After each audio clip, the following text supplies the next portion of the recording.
The alarm on my console screamed before I even saw the wreck. Red light filled the cockpit, bouncing off the metal walls of my small patrol ship. Two shapes were moving fast through the debris field ahead of me, cutting between broken chunks of rock and metal like hunters closing on wounded prey.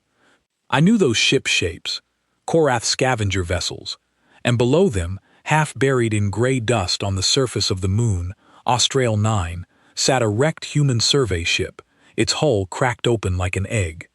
My name is Vess. I fly patrol routes for the Coalition, watching the border between our space and the territory claimed by the Korath Combine. My orders were simple: observe, report, do not engage.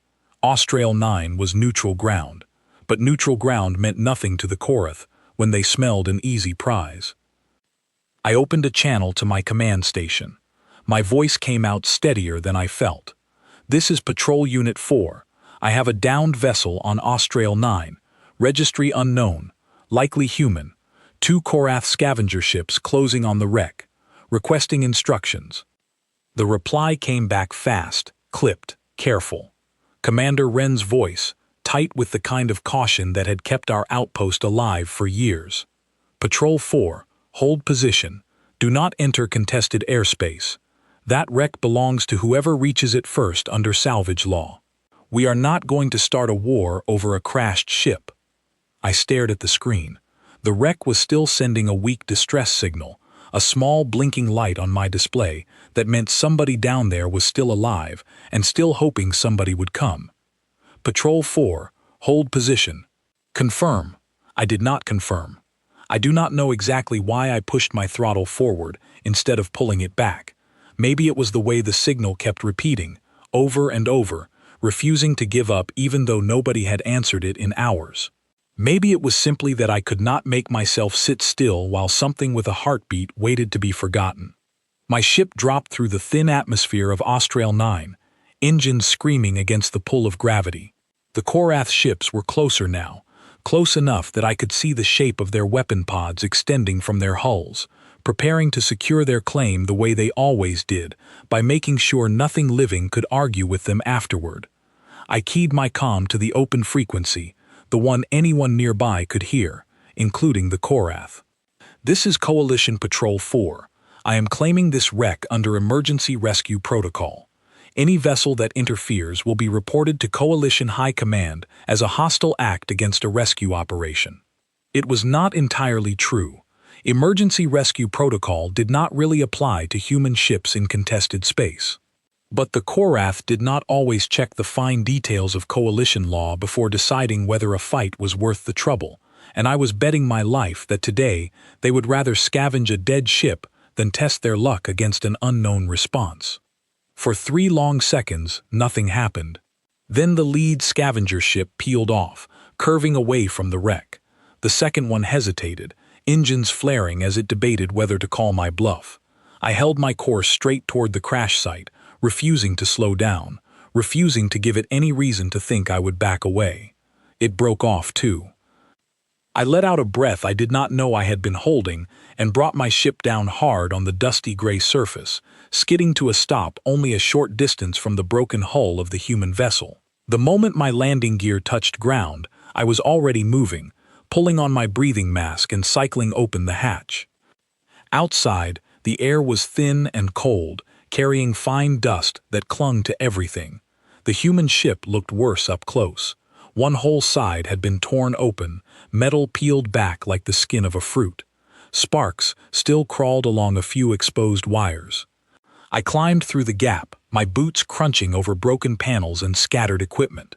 I found her near the back of the wreck, pinned beneath a fallen support beam, one arm free and reaching weakly toward a small handheld beacon that must have been sending the distress call this whole time. She was young, with short brown hair matted against her forehead and a cut along her cheek that had already stopped bleeding. Her eyes opened when my shadow fell over her, and for a moment we simply stared at each other, 2 strangers from different worlds meeting in the wreckage of the worst day of her life. "Hey," she said, her voice rough and cracked. "Are you real, or am I finally losing it?" "I am real," I told her. "My name is Vess. I am going to get you out of here." Her name, I would learn later, was Mara. Mara Voss, an engineer on a small human survey team that had been mapping resource deposits near the border when something, she still was not sure what, had knocked out their engines and sent them tumbling into the moon's gravity well. The rest of her crew had not made it. She had survived by pure stubbornness, rationing air and water while she waited for a rescue that she had started to believe would never come. I worked fast, wedging a length of pipe under the beam and throwing my weight against it until it lifted just enough for her to pull herself free.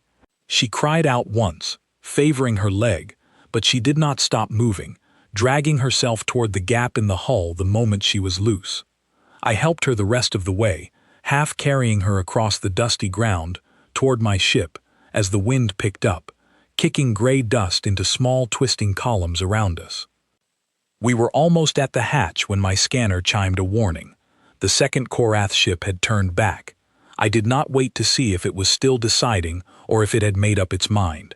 I pushed Mara through the hatch, climbed in after her, and sealed the door behind us before dropping into the pilot's seat and slamming the throttle forward.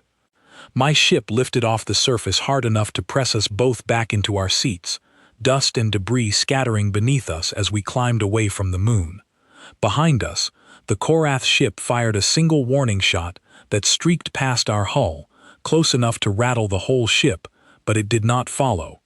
Whatever calculation it was running, whatever risk it was weighing, it decided that chasing us further was not worth it. I watched it shrink on my rear display until it turned away completely, heading back toward its own territory. Mara was strapped into the seat beside me, breathing hard, her hands shaking slightly as the adrenaline began to fade. She looked over at me, really looked, taking in the shape of my face, the color of my eyes, all the small differences between her kind and mine.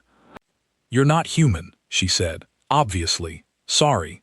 I mean, thank you, really, thank you." "You are welcome," I said, and found that I meant it more than I expected to. She looked out the front window at the stars sliding past, her reflection faint in the glass.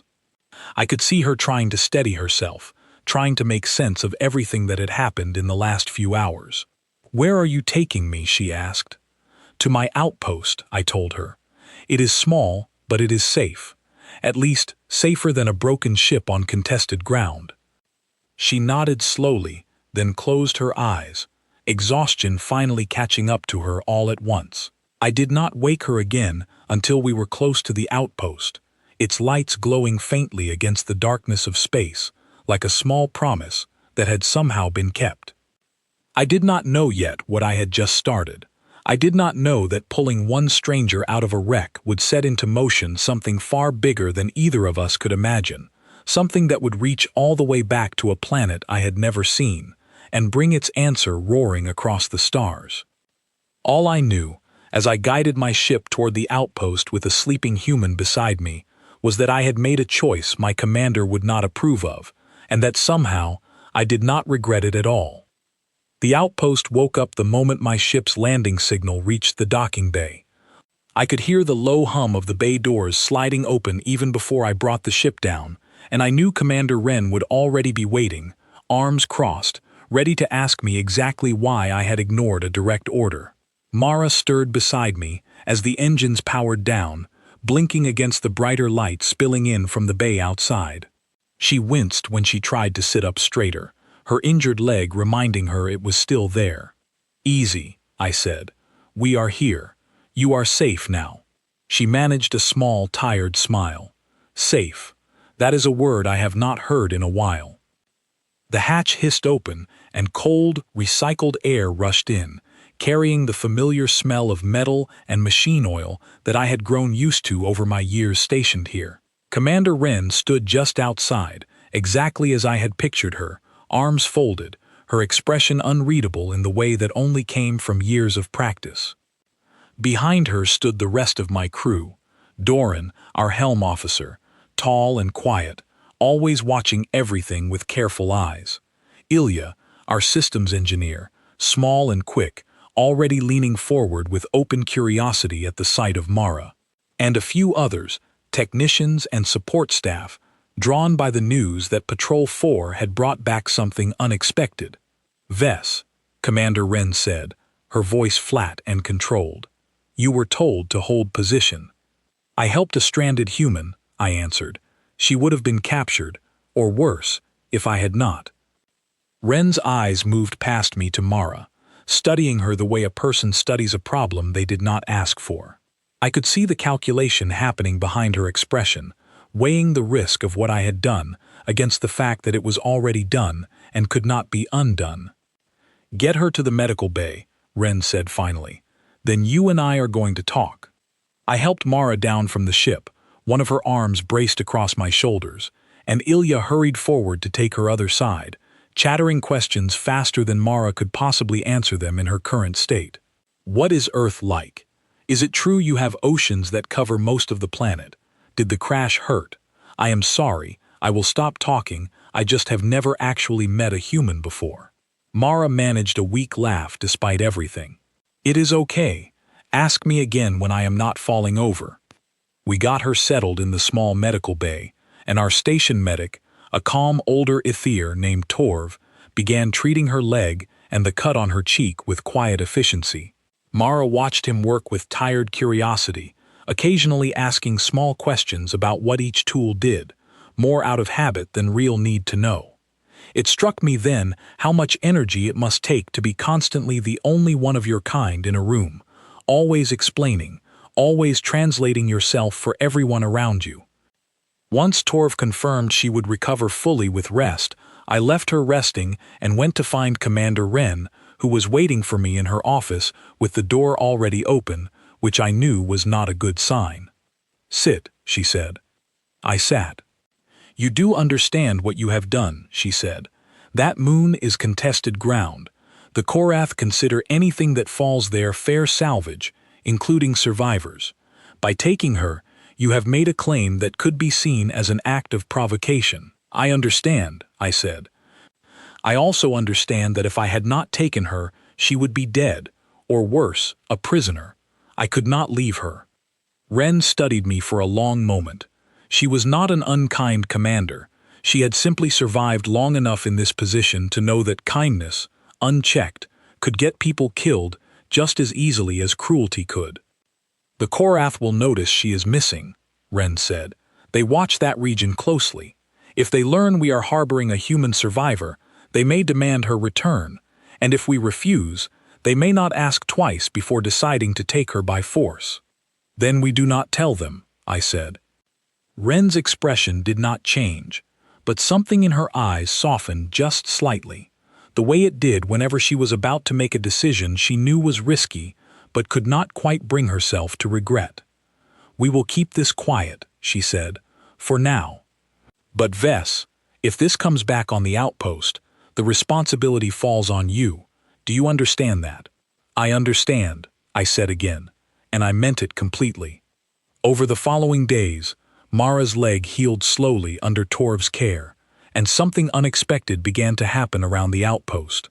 She was by nature someone who could not sit still for long.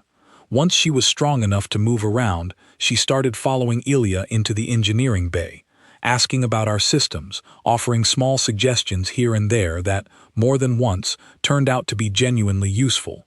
Ilya, delighted to have someone new to talk to who asked good questions, quickly became something like a friend to her.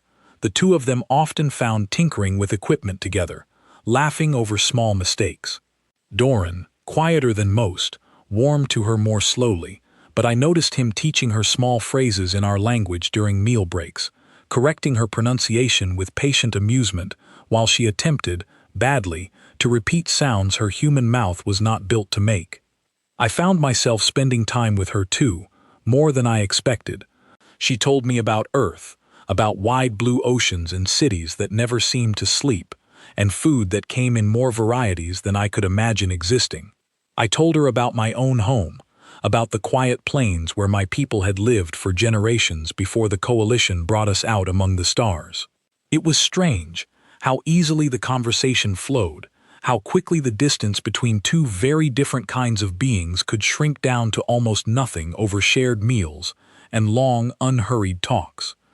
But even as the days passed peacefully, I could feel a kind of tension building beneath the surface of the outpost, the sense that we were borrowing time we had not truly earned. Ren kept a careful eye on all outside communications, watching for any sign that the Korath had noticed one of their expected salvage claims had walked away on its own 2 feet. It was nearly 2 weeks after I had pulled Mara from the wreck when that quiet finally broke. I was in the common room with Mara and Ilya, watching the two of them argue cheerfully about whether human music or ether harmonic patterns were more interesting, when the alarm sounded through the station, sharp and sudden, cutting off all conversation at once. Ilya's face went pale. Mara sat up straighter, instantly alert in the way that told me some instinct in her, buried deep, still remembered what it felt like to hear a ship's warning system scream. I was already moving toward the command deck, my heart pounding, some part of me already guessing what I would find before I got there. Ren stood at the main console, her expression grim, staring at a message that had just come through on a priority frequency. She looked up as I entered, and the look on her face told me everything I needed to know before she even spoke the words. "They know," she said quietly. "The Korath know she is here, and they are demanding we hand her over." The message played on the main screen, translated into our language by the station's system. A Korath commander named Graal Vosk stared out at us, his expression carrying the particular kind of patience that always meant he expected to get exactly what he asked for. "You are harboring a human survivor from a vessel that crashed on contested ground," his message said. "Under salvage law, that survivor belongs to the Korath Combine. You have 1 full day to deliver her to the coordinates attached to this message. Failure to comply will be treated as an act of aggression against the Combine and will be answered accordingly." The screen went dark. For a long moment, nobody on the command deck said anything at all. Mara had followed me up from the common room, and she stood near the doorway now, her arms wrapped around herself, listening to every word even though the translation had not been meant for her. When the message ended, she looked at Ren, then at me, her voice quiet but steady. "They want to take me back so they can sell me. Or worse," she said. "That is what salvage law means to them, is not it? I am not a person to them. I am cargo." Ren did not answer right away. I could see her running through every possible outcome, weighing the safety of the entire outpost against the life of one person who was not even a citizen of the coalition. "We are not handing her over," I said before Ren could speak. "There has to be another option." "There may not be," Ren said, though I could hear the reluctance in her own voice. "This outpost has 12 people on it, Vess. 12. A Korath raiding force could be a dozen ships or more. We do not have the strength to refuse them by force." "Then we do not refuse by force," Ilya said suddenly, stepping forward with the kind of quick energy that usually meant an idea was forming faster than she could fully explain it. "We stall, we delay, we buy time." "Time for what?" Ren asked. Ilya glanced at Mara, then back at Ren. Time for help to arrive. Mara straightened at that, something shifting in her expression, a spark of an idea catching hold. "There is an old relay station near the edge of this system," she said. "My survey team mapped it months ago. It is not part of any active coalition or Korath network. Nobody uses it anymore. But it still has enough power left to send a compressed signal a very long way, if you know the right frequency." "A signal to where?" I asked. "Home," Mara said simply. "To Earth." Ren's eyes narrowed. Even if such a signal reached Earth, human forces are not stationed anywhere near this system. It would take too long for any response to matter. Mara did not look away from her. "You do not understand humans very well yet," she said, and there was something fierce beneath the tiredness in her voice, something I had not heard from her before. "If that signal reaches home, and they know one of ours is in danger, they will not wait to calculate whether it makes sense to come. They will already be moving before anyone finishes arguing about the odds." The room went quiet again. I looked at Mara, at the certainty in her face despite everything she had been through, and I found myself believing her more than I probably should have, given how little I actually knew about her people. It is worth trying, I said. Even if it does not work the way she hopes, it costs us nothing to send it. Ren was silent for a long moment, staring at the dark screen where the Korath commander's face had been only moments before. Finally she nodded, slow and reluctant, the decision of someone choosing the lesser of two uncertain risks. "Send it," she said. "Ilya, Doran, prep every defense system on this station. If the Korath decide not to wait for our answer, I want us ready." The next several hours passed in a blur of preparation. Ilya and Doran worked side by side in engineering, running diagnostics on the outpost's aging defense grid, a patchwork of shield generators and point defense turrets that had not been tested against anything more dangerous than stray debris in years. Torv moved through the station checking medical supplies, quiet and methodical, the way he always was before trouble arrived. Ren stayed on the command deck, coordinating everything with the calm, focused energy of someone who had clearly done this kind of thing before, even if she had hoped never to do it again. Mara insisted on helping wherever she could, and despite her injured leg, she proved surprisingly capable, working alongside Ilya to reroute power more efficiently through the shield systems, suggesting small adjustments that came from an engineering background clearly different from ours, but no less effective for it. I found her alone for a few minutes near the old relay console after the signal had finally been sent, staring at the small readout that confirmed the transmission had gone out successfully, whether or not anyone would ever answer it. "Do you really believe they will come?" I asked her. She turned to look at me, and for a moment the exhaustion and fear in her expression gave way to something quieter, more certain. "I believe it because I have to," she said, "but also because I know my people. We are not always graceful. We are not always careful. But when one of us calls for help, especially when there is no good reason for anyone to expect us to survive without it, something in us refuses to just let that call go unanswered. It is not strategy. It is not politics. It is just who we are." I did not fully understand what she meant, not then. I would understand it very soon, in a way I could never have prepared for. Outside, in the dark beyond the outpost's thin shields, the day the Korath commander had given us was already ticking down toward its end. I could not sleep that night, though the station's artificial cycle had long since dimmed the corridor lights to their resting setting.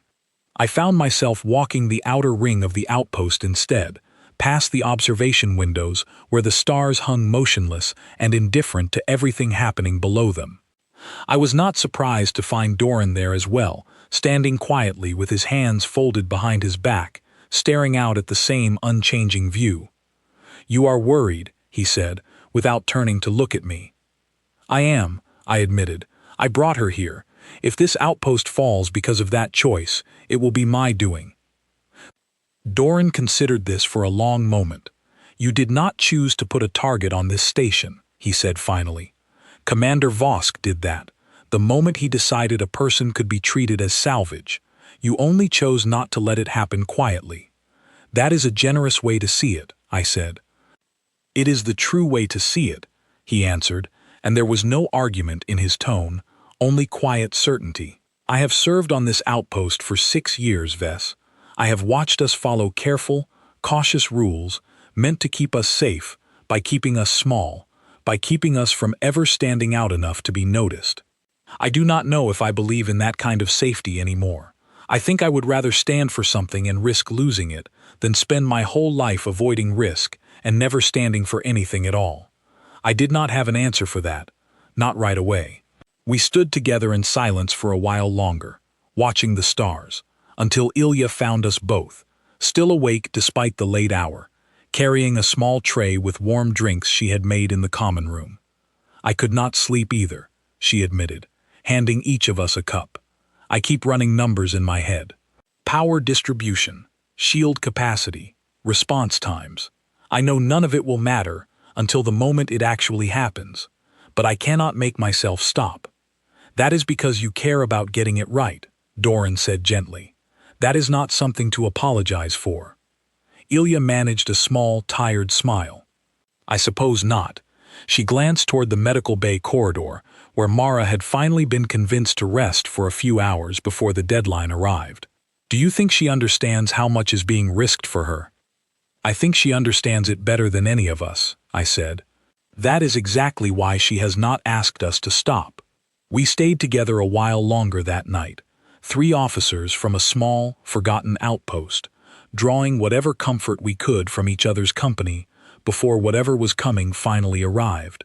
It was a small thing, sharing warm drinks and quiet conversation in a dim corridor while danger gathered somewhere out in the dark. But I have come to believe, since then, that it is often these small things, these quiet moments of simply choosing to stand together, that matter most when everything larger is finally tested. Commander Wren found the 3 of us there an hour before the deadline was set to expire, and rather than order us back to our posts early, she simply stood with us for a few minutes, saying nothing at all, watching the same unchanging stars. "Whatever happens today," she finally said, "I want you to know that I do not regret the choice we made. I was cautious for a long time, because caution kept people alive, but I have started to wonder if there are worse things than danger. I think forgetting who you are in order to stay safe might be one of them." None of us answered her directly. There was nothing that needed to be said. We simply stood there together a moment longer, before the ship's chronometer finally ticked over, and the deadline the Korath had given us quietly expired into silence. The deadline passed exactly on time, and the Korath did not wait even a moment longer than they had promised. Sensors lit up across the command deck the instant their ships dropped out of hidden approach, 7 vessels in total, larger and better armed than anything our outpost carried. Wren's voice rang out sharp and clear over the station comm, calling every soul aboard to their posts, and the calm, careful atmosphere that had settled over us during preparation shattered into something far more urgent. I strapped into the secondary defense station beside Doran, watching the tactical display fill with hostile markers closing in from the dark. 7 ships, 12 of us. The math had never been in our favor, and now it was staring back at us in cold, glowing red. "This is Korath Commander Vosk," a voice crackled over the open channel, calm in a way that felt worse than shouting would have. "You had your chance to comply peacefully. Surrender the human, and we will withdraw without further conflict. Continue to refuse, and this outpost will be reduced to nothing worth salvaging." Wren's jaw tightened, but her voice, when she answered, did not waver. "This is Commander Wren, of Coalition Outpost 7. The human under our protection is not yours to claim. We will not surrender her." "Then you have made your choice," Vosk said, and the channel went dead. The first strikes came moments later, streaks of weapon fire lancing out from the lead Korath ships toward our outer shield perimeter. The whole station shuddered under the impact, lights flickering as automated systems fought to redistribute power to the failing sections of our shields. Alarms blared through every corridor. I could hear Ilya's voice over the comm from engineering, tight with concentration, calling out power levels as she worked to keep the shield grid from collapsing outright. "Shields at 70%, she reported. "They are focusing fire on the northern array. If that section goes down, we lose coverage over the docking bay. Reroute what you can," Wren ordered. "Doran, bring point defense online, full spread. Vess, I need eyes on their formation. Tell me if they are preparing a landing approach." I pulled up every scanner feed I could access, studying the shifting positions of the Korath ships as they spread out around the outpost, testing our defenses from multiple angles at once. It was not a full assault yet, not the overwhelming strike they were clearly capable of delivering. It felt, instead, like they were probing us, searching for the weakest point before committing everything. "They are testing our shields," I reported, "looking for a gap before they commit a full strike." "Then we do not give them one," Wren said. For the next stretch of time that felt both impossibly long and far too short, our small outpost held. Doran's point defense turrets found their rhythm, intercepting incoming fire with sharp, precise bursts that kept the worst damage from landing. Ilya worked miracles down in engineering, coaxing extra efficiency out of systems that were never designed to withstand this kind of sustained pressure. Torv moved through the lower decks, treating minor injuries from falling debris and jarring impacts, his calm presence somehow keeping panic from spreading even as the station shook around all of us. Mara had been ordered to stay in the medical bay, out of the way of the fighting, but I caught glimpses of her on internal cameras, refusing to simply sit and wait. She was helping Torv move supplies, steadying equipment that threatened to fall during the heavier impacts, doing whatever small, useful thing she could find rather than surrendering to helplessness. Northern shield array is failing. Ilya's voice cut through the comm. Tighter now, edged with real strain.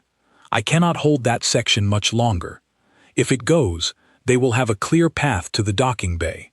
Reinforce it with everything we have left, Ren ordered. I already am, Ilya answered. There is nothing left to give it.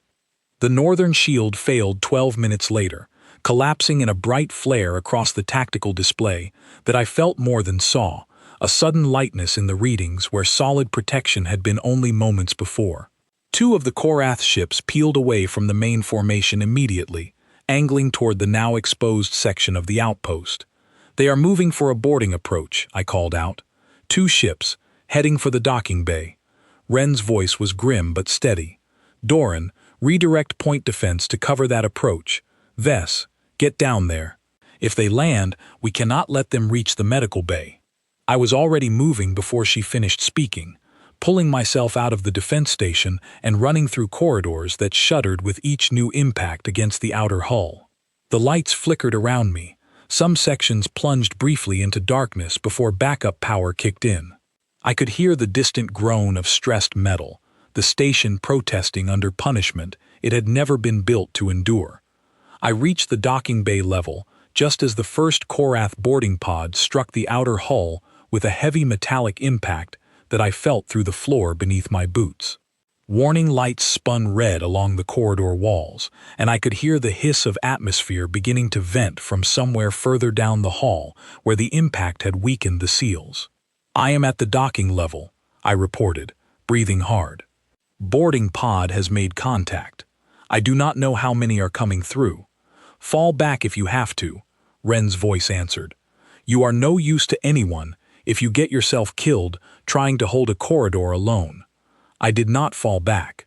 Instead, I found the nearest emergency bulkhead controls and began sealing off sections of the corridor one by one, buying whatever time I could, forcing any boarding party to fight through one narrow choke point after another instead of spreading freely through the station. It was not a solution. It was only a delay, but delay was still worth something, and right now, it was all I had to offer. Behind me, distant footsteps echoed through the sealed sections, heavy and deliberate, the sound of armored boarders working methodically through whatever barriers I had thrown in their path. I backed away toward the medical bay, my heart pounding, one hand hovering over the small sidearm at my belt that I had never in my years of service actually expected to need. Ves, Ilya's voice broke through the comm again, breathless now. Shields are down to 30% across the board. I do not know how much longer the structure itself can hold under this kind of sustained fire. Keep doing what you can, Ren answered, her voice fraying at the edges for the first time since the attack began. We just need more time. Time for what? I asked, though some part of me already suspected the answer, already hoped against hope that Mara's faith in her own people had not been misplaced. There was a pause on the comm, filled only with the sound of alarms and distant impacts. Behind me, the sealed bulkhead shuddered under a heavy, rhythmic impact, metal groaning as something on the other side worked methodically to force its way through. I backed further down the corridor, my sidearm drawn now, watching the door with a tight, focused attention I did not know I still had left in me after everything that had already happened that day. Ves, come in. Torv's voice came over my personal comm, low and urgent. I have Mara with me in the medical bay. She insists on helping, and I cannot spare the time to argue with her about it. Keep her back from the door, I answered, my eyes never leaving the shuddering bulkhead ahead of me. If that seal fails, I need you both ready to move deeper into the station. Understood, Torv said, though I could hear, faintly beneath his calm, a thread of the same fear we were all fighting to keep contained. The bulkhead groaned again, louder this time, a seam near its edge beginning to glow faintly where something on the other side was cutting through the metal. I steadied myself against the corridor wall, counting the seconds, wondering distantly whether the small weapon in my hand would matter at all against whatever came through once the door finally gave way. Structural integrity on Deck 3 is failing. Ilya's voice broke through again, strained nearly to breaking now. I am losing power to half the emergency lighting. Vess, if you are still down there, I cannot promise you a clear path back if this gets much worse. I am not leaving this corridor, I told her, and I meant it, even as some quieter part of me wondered if that decision would be the last one I ever made. The seam in the bulkhead widened, sparks scattering across the floor, and for one suspended moment, I genuinely believed I was about to find out exactly how far I was willing to go to hold this line. I thought strangely, not of fear in that moment, but of Mara's voice from days earlier, telling me that when one of her people called for help, something in the rest of them simply refused to let that call go unanswered. I found myself hoping, with everything I had left, that the same might somehow prove true for someone who was not even one of her own kind, simply because I had chosen to stand for her. It was in that same moment, breath held, weapon raised toward a door about to fail, that Doran's voice cut through the calm with words that changed everything. "Long-range sensors are picking up something," he said, tight with disbelief. "A gravitational disturbance, right at the edge of the system. It is big. Whatever it is, it just arrived." For one terrible, suspended moment, I thought it might be Korath reinforcements, arriving to finish what the first wave had started. I braced myself against the corridor wall, listening to the boarders working their way closer through the sealed sections behind me, and I found myself hoping, with a desperation I did not know I was capable of, that Mara had been right. Then the tactical display updated, and every marker on it changed at once. "They are not Korath," Doran said, his voice climbing with something between shock and disbelieving relief. "Vess, Commander, you need to see this. There are dozens of them, and they are not slowing down." I made it back to the command deck just as the first human ships translated fully into real space, and what I saw on the main display stole the breath from my lungs. They did not look like rescue vessels. They looked like a storm given shape and purpose, sleek, dark hulls arranged in tight, disciplined formations. More ships than I could easily count sweeping into the system at a speed that made our own sensors struggle to keep pace.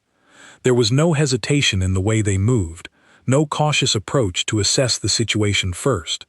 They came in already committed, already certain of exactly what they intended to do. Ren stood frozen at the main console, staring at the display with an expression I had never seen on her before, something caught between disbelief and a kind of primal caution that even her years of experience could not fully mask. "That is not a patrol response," she said quietly. "That is a war fleet. The Korath ships attacking our outpost broke off almost immediately, their formation scattering as they scrambled to reposition against this entirely unexpected threat. I watched Commander Vosk's flagship attempt to hail the incoming human fleet, demanding identification, demanding explanation, the same calm authority in his voice that he had used against us only hours earlier. He received no response. Only weapons fire, precise and overwhelming, tearing through his lead escort ships before he had even finished speaking.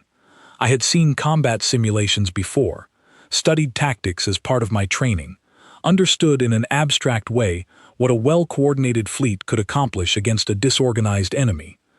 Nothing had prepared me for watching it happen in real time, for the sheer speed and certainty with which the human ships moved through the Korath formation, breaking it apart piece by piece with a kind of controlled, focused intensity that left no question about the outcome.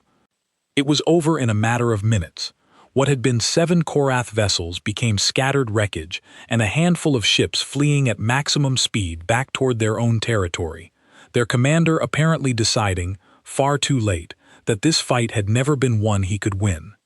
The boarding party still working through our sealed corridors surrendered without further resistance the moment their own ships stopped responding, laying down their weapons when Doran and I finally reached them, more confused than defiant, clearly having received no warning that reinforcements of this scale were even a possibility. On the main display, one of the human ships broke away from the main formation and approached our outpost directly, matching our position with smooth, practiced precision. A hail came through moments later, and Ren, still visibly shaken, accepted the connection. The face that appeared on our screen belonged to a woman with steady eyes and short gray hair, wearing a uniform I did not recognize but immediately understood the authority behind. She introduced herself simply as Commodore Ellen Voss of Earth's Defense Fleet.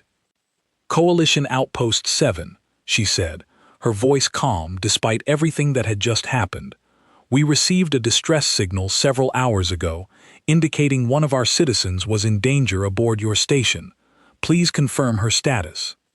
Mara had made her way up to the command deck by then, limping slightly, exhaustion and disbelief written plainly across her face as she stared at the screen. When Commodore Voss's eyes shifted and found her standing there, something in the older woman's controlled expression softened just slightly, relief breaking through the professional calm. "Mara Voss," the Commodore said, "your family has been searching for you since your ship went dark. We are very glad to see you alive." Mara's voice cracked slightly when she answered. "I would not be, if it were not for the people on this station. They hid me. They fought for me. They should not have had to." Commodore Voss turned her attention back to Ren, and there was something in her expression now that surprised me, a genuine gratitude that seemed to carry as much weight as any military formality. "Commander Ren, on behalf of Earth, thank you. You had no obligation to protect one of ours, and you did it anyway, at real risk to your own people. That is not something we take lightly." Ren seemed momentarily at a loss for words, an unfamiliar state for her. "We could not simply hand her over," she finally said. "It would not have been right." "That," Commodore Voss said, "is exactly the kind of thing that matters most to us." I found myself studying the screen, studying the ships still holding formation outside our outpost, and I began to understand something that Mara had tried to explain to me before. Something I had not fully believed until I saw it proven in front of me. This response, this overwhelming, immediate, unwavering answer to a single distress call from one person, had not been a calculated military decision weighing costs against benefits. It had been something closer to instinct, an assumption so deeply held among these people that it did not require debate or hesitation. "One of ours is in danger. We go," it explained, suddenly. So much of what I had heard about humans over the years, whispered warnings passed between coalition officers about their unpredictable ferocity, their willingness to commit overwhelming force at seemingly irrational moments. I had always assumed that reputation was rooted in aggression, in a kind of dangerous recklessness that made them difficult to trust. Standing there, watching Commodore Voss's fleet stand guard over our small, battered outpost, I understood it differently now. It was not recklessness at all.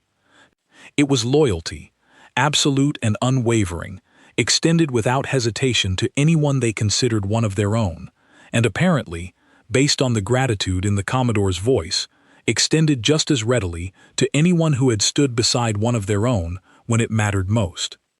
Over the following hours, as repair crews from the human fleet assisted our own engineers in stabilizing the outpost's damaged systems, I found myself talking again with Commodore Voss, this time in a quieter, less formal exchange than our first meeting on the command deck. "I have to admit," I told her, "I did not expect a response of this scale. Our own command structure would not have moved so quickly, or so completely, for a single individual." Commodore Voss considered that for a moment before answering. "Maybe that sounds strange to people outside our worlds," she said. "But we have learned, over a long and difficult history, that the moment you start deciding some lives are worth more effort to save than others, you have already lost something important. It is easier, in the long run, to simply decide that every one of us matters enough to come for, no matter the distance, no matter the cost. It keeps the decision simple, and it means nobody ever has to wonder, in their worst moment, whether anyone is coming. I thought about Mara, alone and injured in that wrecked ship, sending out a signal she had no real reason to believe anyone would ever answer. I thought about the certainty in her voice when she told me her people would come, a certainty that had nothing to do with strategy or probability, and everything to do with simply knowing, without doubt, who she belonged to. "It is a good way to keep a promise," I said finally. Commodore Voss allowed herself the first real smile I had seen from her since her fleet arrived. "It is the only way that actually works," she said. Around us, the wreckage of the attack was slowly being cleared, the outpost systems coming back online one section at a time, and for the first time since the alarms had first sounded, I let myself believe that we had truly made it through this, all of us, together. The Korath boarders who had surrendered aboard our station were transferred to one of the human vessels for processing under coalition custody arrangements, escorted away quietly and without incident. I watched them go, remembering the fear I had felt facing them through a failing bulkhead only hours earlier, and found it strange how small and uncertain they looked now, stripped of the advantage that had made them so frightening only a short while before. Commander Vosk himself had not survived the engagement. His flagship, the first target of the human fleet's opening strike, had been disabled within the first minute of the battle, and though a handful of escape pods had managed to launch before the ship was lost entirely, his was not among the wreckage recovered. Wren relayed this information to me quietly, without any particular satisfaction in her voice, only the plain acknowledgement of a fact that needed to be recorded. "He made his choice the moment he decided a person could be treated as cargo," she said. "I take no pleasure in what happened to him, but I will not pretend to grieve it either." I found I agreed with her completely. Later that evening, once the immediate crisis had fully passed and the outpost had settled into the strange, exhausted quiet that always follows real danger, I stood again at the same observation window where Doran, Ilya, and I had gathered the night before, watching human repair crews now moving steadily along our outer hull, patching the damage under floodlights that turned the darkness outside into something almost gentle. Ilya joined me there, still buzzing faintly with nervous energy despite everything. "I keep thinking about their shield technology," she admitted. "Did you see the response times on their point defense systems? It should not be possible to react that quickly with the power draw they were running." I smiled slightly at that, grateful for the familiar, ordinary sound of her curiosity returning so soon after everything that had happened. "Perhaps you will find out," I told her. "Something tells me we are going to be seeing a great deal more of them from now on." She grinned at that, the first real, unguarded smile I had seen from her since the deadline had first been given. "I certainly hope so," she said. 3 days after the battle, our outpost looked almost nothing like the place I remembered from before the attack, and yet somehow it also felt more like home than it ever had. Human repair crews had worked alongside our own engineers around the clock, and where there had once been scorched hull plating and failing shield generators, there was now fresh metal and upgraded systems, some of them noticeably more advanced than anything the Coalition had given us to work with before. Ilya had practically attached herself to the human engineering teams, soaking up every detail of their technology with an enthusiasm that made even the busiest human technicians smile as they worked. Commander Wren spent most of those 3 days in near constant discussion with Commodore Voss, and, eventually, representatives who arrived from higher up in both the Coalition and Earth's own government structure. I was not present for most of those conversations, but the shape of what came out of them became clear soon enough, spreading through the outpost in bits and pieces of overheard news and quiet announcements. Earth wanted an alliance, not simply a trade agreement or a border treaty, but a genuine partnership, built directly from what had happened here. Word of our small outpost decision to protect one stranded human, against direct orders and at real risk to ourselves, had apparently traveled back to Earth's leadership faster than I would have imagined possible, carried not just through official reports, but through Commodore Voss's own account of what she had found when her fleet arrived. I heard the details from Wren herself, late one evening in the quiet aftermath of the repairs, when she called me into her office one final time, though this conversation felt very different from our last one there. "They are proposing full diplomatic ties between Earth and the Coalition," she told me, sitting back in her chair with an expression of tired satisfaction. "Trade agreements, shared defense arrangements, technology exchange, all of it, apparently, because a handful of us on this outpost decided one stranded engineer mattered more than following a cautious order." "That is a significant outcome for one small decision," I said. Wren allowed herself a rare, small smile. "It usually is, in my experience. The decisions that matter most rarely feel large in the moment you are making them. They only look large afterward, once you understand everything that grew out of them." I found Mara later that same evening in the common room, sitting near the window that looked out over the stars, her leg fully healed now, though she still favored it slightly out of old habit. She looked up when I entered, and there was something different in her expression, a mixture of relief and something quieter, something that looked almost like reluctance. "You are thinking about leaving," I said, settling into the seat across from her. She nodded slowly. "My family wants me home, and honestly, I want to see them too, more than almost anything. But I also do not want to just disappear the moment things get easier, not after everything this station did for me. That does not feel right." "Nobody would think less of you for going home," I told her. "You have already given more than enough, simply by surviving and trusting that the people here would do right by you." She smiled slightly at that, though it did not fully reach her eyes. "Maybe, but I would like to stay a little longer, if that is all right. Help finish the repairs properly, help however I can while these alliance talks are happening, and then go home, knowing I actually saw this through instead of just leaving in the middle of it." I found that I understood the feeling completely and told her so. She stayed for another 2 weeks, during which the outpost slowly transformed from a place scarred by conflict into something closer to a symbol of what had become possible because of it. Human ships came and went regularly now, part of the growing cooperation between our peoples, and I watched with something like quiet wonder as Ilya continued forming friendships with human engineers, as Doran exchanged recipes and stories with human crew members during shared meals, as even Torv, normally so reserved, found himself in genuine conversation with human medical officers, comparing methods and techniques from 2 entirely different worlds. On the day Mara finally prepared to leave, the entire outpost gathered in the docking bay to see her off, a small crowd that felt far larger than our usual 12, given how much had happened in the time since her arrival.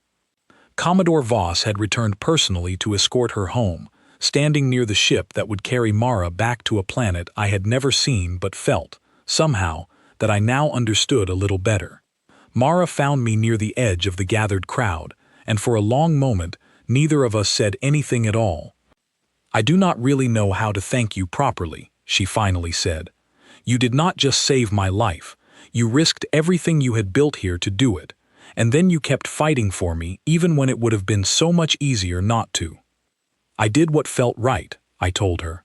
"That is all any of us did."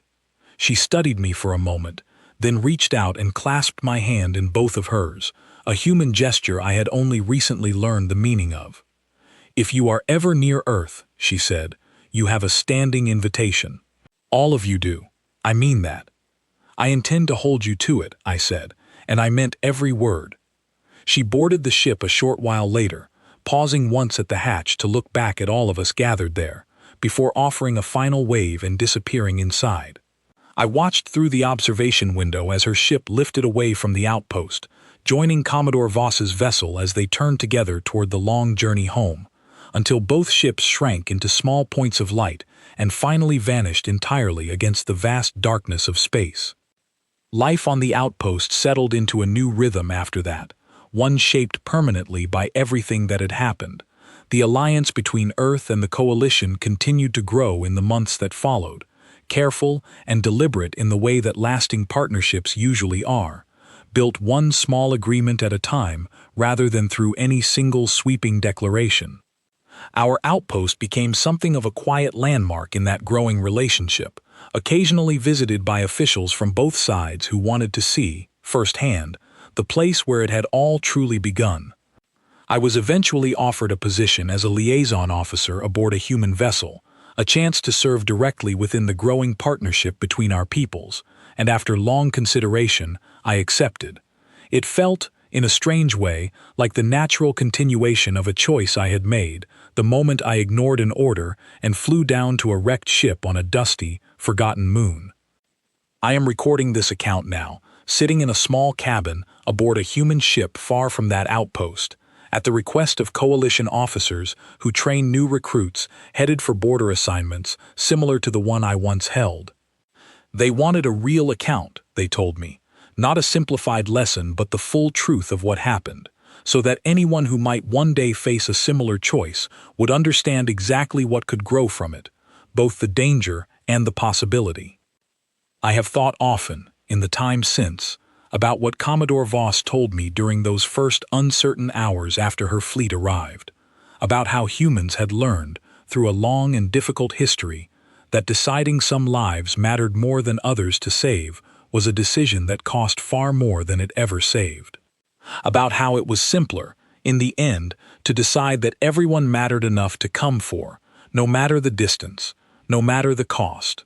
I did not fully understand that philosophy when I first pulled Mara Voss from the wreckage of her ship. I understand it now, not just as an idea I heard once, but as something I witnessed proven completely, in the overwhelming, unwavering answer that arrived the moment one small signal reached across the stars toward home.